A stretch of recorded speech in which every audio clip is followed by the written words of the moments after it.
Hello everyone, Aaron Warner, Good News Training down here at Anytime Fitness, and I wanted to talk with you guys about how to plank, what to do, what not to do, why you want to do planks, what they're for, and then also I'm going to give you a series of exercise options that you can do when you're doing a plank. So the first thing is, why do you want to plank in the first place? Well, planking is intended to work on muscles that are known as core stabilizers.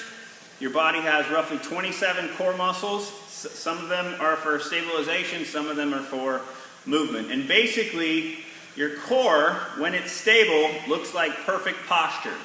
So if you're laying down in a plank position, if you're in perfect posture, then that means you're training your body to hold that perfect posture. It means you're training a stable core at that point.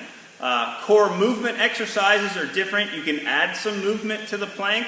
But the plank in and of itself, when you add movement, the whole goal is for that plank to remain incredibly stable, and you should have really good posture. Head position, torso position, hip position, that's your core. So your core, a lot of people think is your abs, but your core is technically defined as your lumbo-pelvic hip complex. So lumbo-pelvic hip complex, that's the back. Lumbo is the back, and the hip would be your butt area, essentially. Your thoracic spine and your cervical spine. That's going to be the spine all the way up into the shoulders and neck.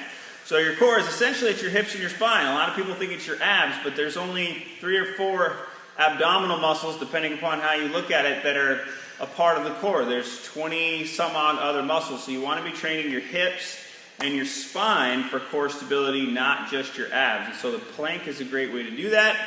Once you get good at planking just standard planks, you can do planks that add some movement to it. So there's going to be a little series of exercises I'll be putting out for you to see as well.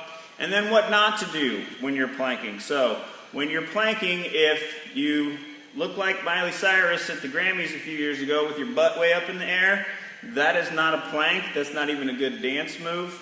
You're not engaging your core at that point. Okay, so you want to be nice and stable with good posture. Second thing is, if you're rounding your back and shoulders, or you're letting your head fall down, that's your thoracic spine and your cervical spine. Those are not in a good planking position. They're not stable when they're rounded and falling forward like that.